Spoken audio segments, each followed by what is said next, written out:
नहीं कि इस कौम पर बिजली बम गिराया जाए, पेट्रोल बम गिराया जाए, खाद बम गिराया जाए, या इस कौम के ऊपर भूख का बम गिराया जाए। आपको पता है मेडिसिन आज फिर महंगी हो गई है। आज फिर, कल हम बात कर रहे थे, आज फिर मेडिसिन महंगी हो गई है।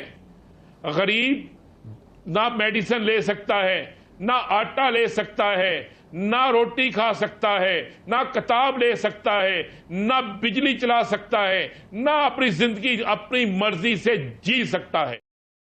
दोस्तों, मैं महेंद्र शर्मा स्वागत करता हूं पाक मीडिया की एक और लेटेस्ट डिबेट में, जिसमें जैसे आज कैसे डिस्कशन किया जा रहा है कि पाकिस्तान की आवाम पे हर समय कभी रोटियों का, कभी दाल का, कभी महंगाई का, कभी पेट्रोल का, कभी बिजली का जो बम गिरा दिया जाता है उसका कोई इलाज नहीं है। क्योंकि पाकिस्तान के किसी भी हुक्मरान के पास ये सिचुएशन नहीं है कि पाकिस्तान की आवाम को कुछ सहूलियत प्रदान की जा सके। तो आज कैसे पाकिस्तानी मीडिया, क्योंकि हमेशा से पाकिस्तानी फौज का दबदबा, पाकिस्तान की राजनीति पाकिस्तान के हुक्मरानों पर रहता है और हमेशा से यही चलता है कि जो हुकूमत चाहेगी वही सारा का सारा सिस्टम पाकिस्तान में घटित होगा। तो कैसे आज पाकिस्तानी मीडिया चिकम चिल्ली मचा रहा है और माथा पटक पटक के रो रहा है और सीधा सीधा बोल रहा है कि अब कैसे कैसे कौन से बम पाकिस्तान की आवाम को झेलने पड़ेंगे। क्योंकि पिछले काफ़ी समय से पाकिस्तान की आवाम एक टाइम के खाने पे तो आ चुकी है, अब आगे आने वाले समय में जैसे बिजली का बहरान जो पैदा हुआ है उस बहरान से कैसे निकल पाएगी। क्योंकि हर पाकिस्तानी को 20-20 हज़ार 30-30 हज़ार का बिल पकड़ा दिया गया है। तो दोस्तों, कैसे पाकिस्तानी आवाम आज सड़कों पे निकल चुकी है, तो इसी प्रकार की चर्चा इस डिबेट में की गई है। तो पहले दोस्तों देखिए डिबेट, और उससे पहले मैं आपसे रिक्वेस्ट करूँगा, चैनल पर नए हैं तो चैनल को सबसे पहले सब्सक्राइब जरूर करें। दोस्तों, चलते हैं डिबेट में। इस घंटों बाद भी यही होगा। अभी तो आप गौर नहीं कर रहे, मुझे नहीं समझ आया, किसी ने गौर नहीं किया। कहा गया है कि जुलाई के बिलों पर गौर किया जाएगा, जुलाई के। और भाई अब तो अगस्त के बिल आएंगे, अगस्त के बिल में तो इससे भी डबल होंगे। कौन देगा बिल, कहां से देगा बिल? आपने 2 दिन का टाइम ले लिया, 2 दिन बाद लोगों को बिल जमा कराने पड़ेंगे इन 2 दिन के अंदर। और जब 2 दिन के अंदर बिल जमा कराने पड़ेंगे, कोई घर का सामान बेच के कराए, कोई मोटरसाइकिल बेच के कराए, कोई गुर्दा बेच के करवाए, कोई जिस्म का इज़ा बेच के करवाए, चाहे जिस तरह मर्जी करवाए, वापदा वालों ने रियायत नहीं करनी, बिजली का मीटर काटने वालों ने रियायत नहीं करनी, आपका घर की बिजली उनका करने वालों ने रियायत नहीं करनी। उन्होंने सब कुछ ले जाना है। मुझे एक बात तो बताएं, आज मेरे वज़ीर आज़म साहब ने कहा कि मेरे कमरे का एसी बंद कर दें, मैं एसी के बगैर रह सकता हूं। तो जनाब वज़ीर आज़म साहब, आज आप ये कहते कि तमाम सरकारी दफातर के एसी बंद हो जाने चाहिए, ये हुक्म आना चाहिए था। आज ये हुक्म आना चाहिए था कि तमाम सरकारी अफसरान की मुफ्त बिजली बंद हो जानी चाहिए। आज ये हुक्म आना चाहिए था कि तमाम सरकारी अफसरान जो गाड़ियां इस्तेमाल करते हैं उनके एसी पेट्रोल अपने पल्ले से दें। आज ये हुक्म आना चाहिए था कि जनाब ये जो बचत होगी इससे गरीब आदमी के लिए रिलीफ लाएं। लेकिन आप तो अभी 48 घंटे सोचेंगे, फिर आपके पास मैंडेट क्या है? किस मैंडेट आपके पास जरूर है, लेकिन शायद चूंकि आप इस मैंडेट के साथ हैं कि शायद लंबा अरसा रहना है, तो जो आपके पास मैंडेट है उस मैंडेट में यह भी है कि इस आवाम की खिदमत करनी है, इस आवाम के लिए सोचना है, इस आवाम को रिलीफ देना है। लेकिन रिलीफ नहीं मिल रहा। मैं तो सच्ची बात कहूंगा, आज मुझे कोई गली, कोई मोहल्ला, कोई चौक, कोई चौराहा ऐसा नजर नहीं आया जहां पर लोग एहतजाज ना कर रहे हो। आपने मीडिया को बहुत दबा रखा है कि मीडिया सारे एहतजाज ना दिखाए, लेकिन कब तक? अब इसमें कोई सियासी जमात नहीं है। हाँ, आज एक चीज जरूर आपको मुझे अप्रिशिएट करना होगी, बल्कि अप्रिशिएट किस तरह मैं करूंगा कि इन लोगों को कटारे में लाना होगा। जो लोग इसके जिम्मेदार थे वो कौन थी? MQM, जिनकी हुकूमत के दौरे हुकूमत में टैक्सेस लगे, मुस्लिम लीग नून जिनके दौरे हुकूमत में टैक्सेस लगे, पाकिस्तान पीपल्स पार्टी जिनके दौरे हुकूमत में टैक्सेस लगे, मौलाना फजलुर रहमान साहब जिनके दौरे हुकूमत में टैक्सेस लगे, एमन वली खान साहब जिनके दौरे हुकूमत में टैक्सेस लगे, अख्तर मेंगल साहब जिनके दौरे हुकूमत में टैक्सेस लगे। आज आपने ख्वाजा आसफ साहब का ट्वीट देखा है ना? जी यासर साहब सुने पड़ा है ना ट्वीट ख्वाजा साहब का? ख्वाजा साहब क्या कमाल कह रहे हैं कि ख्वाजा साहब को अपने दौरे हुकूमत में उन्हें याद नहीं था ये सब कुछ। आई पीपल्स पार्टी कह रही है बहुत बड़ी ज्यादती हो रही है। आज खालिद मकबूल सिद्दीकी, फारूक सत्तार सब कह रहे हैं कि अब हमें अवाम के साथ एहतजाज में जाना पड़ेगा। तो जब आप इक्तदार में थे, क्या उस वक्त आंखों में पट्टी थी, जबान पे ताला था उस वक्त क्यों नहीं बोले कि ये अवाम बर्दाश्त नहीं कर सकेगी? आज मौलाना साहब ने जुलूस निकाले, जमीयत उलमा इस्लाम ने, क्या वो इक़्तिदार का हिस्सा नहीं थे? क्या उस वक्त उनका कोई एक रुकन असम्बली खड़ा होकर पार्लियामेंट में बोला? क्या उसने इन टैक्सों में आवाज बुलंद की? नहीं की। पीपल्स पार्टी भी आज कह रही है। आज ये सारी सियासी जमातें जो इक़्तिदार के ईवानों में बैठी थी, दरअसल माम बात क्या थी, मैं आपको बताऊं। इन्होंने सबको ना पीटीआई का कारकुन समझ लिया था। इन्होंने कहा था हमने उनको गिरफ्तार कर लिया, घरों में बंद कर दिया, वो घरों से बाहर नहीं निकलेंगे। हालांकि आज उन्होंने केपीके के अंदर घरों से बाहर निकल के ये साबित कर दिया है कि वोट किसका है। आपने रिजल्ट आपके पास भी आ गए होंगे, ये उन्होंने कर लिया। लेकिन बड़ा सिंपल सी बात है, अब ये अवाम जो बाहर निकली है ना ये पीटीआई की है, या नून लीग की है, ना ये जमीयत की है, ना किसी और की है। ये है अवाम। ये वो अवाम है जो अपने हक के लिए निकली है।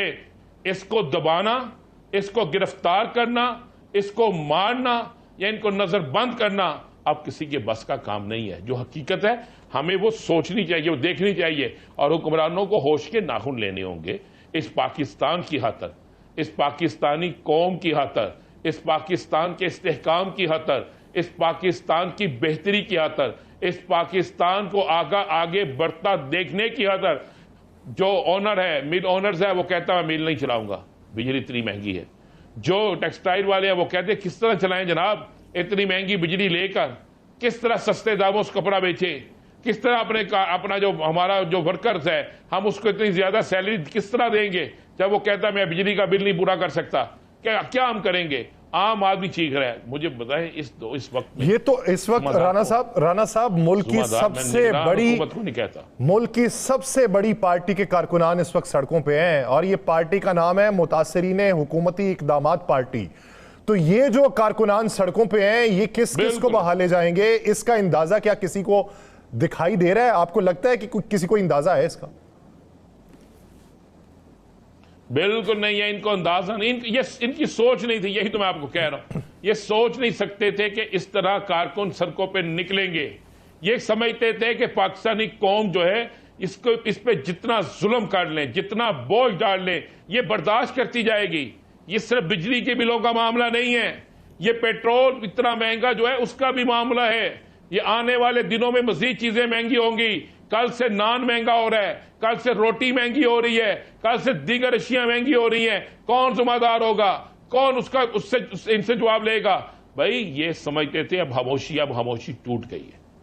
आज मुझे एक बात बताएं, जमात इस्लामी के आपने इस्लामाबाद में 15-16 लोगों को गिरफ्तार करने के बाद जो FIR दिया, उसमें आपने पता क्या लिखा है? इन्होंने हुकूमत के खिलाफ नारेबाजी और तकरीर की है। मुझे एक बात बता दें, जब पेट्रोल महंगा हो गया क्या हम अमेरिका के खिलाफ बात करेंगे? जब बिजली के बिल ज्यादा आएंगे तो क्या हम लंदन में किसी के खिलाफ बात करेंगे? जब उसके ज्यादा रोटी महंगी होगी तो क्या हम किसी और मुल्क के बात करेंगे? अब पता चलेगा ना राना साहब, अब पता चलेगा जब होगी, उसी के मुताबिक करना है ना। जब कानून साजी की जा रही थी उस वक्त बहुत से लोग ये भी बातें कर रहे थे कि भड़क भी मारी तो पकड़े जाएंगे, ये घेरा हमारे गिर्द तंग होगा। अब ये जो MKM कह रही है, PMLN कह रही है, ये आने वाले दिनों में ये सड़कों पे होंगे तो ये भी भड़क उन्हीं के ही खिलाफ मारेंगे, तो वो घेरा इन्हीं के गिर्द तंग होगा। उसी घड़े के अंदर ये खुद गिरेंगे जो इन्होंने खुद खोदा हुआ था। कोई नहीं गिरते, इनमें से कोई नहीं गिरता, इनमें से किसी ने बाई नहीं निकला। इन्होंने सिर्फ ये TV पे बैठ के बयान देने हैं, इन्होंने सिर्फ ये सारा कुछ करना, किसी ने बाई नहीं निकलना।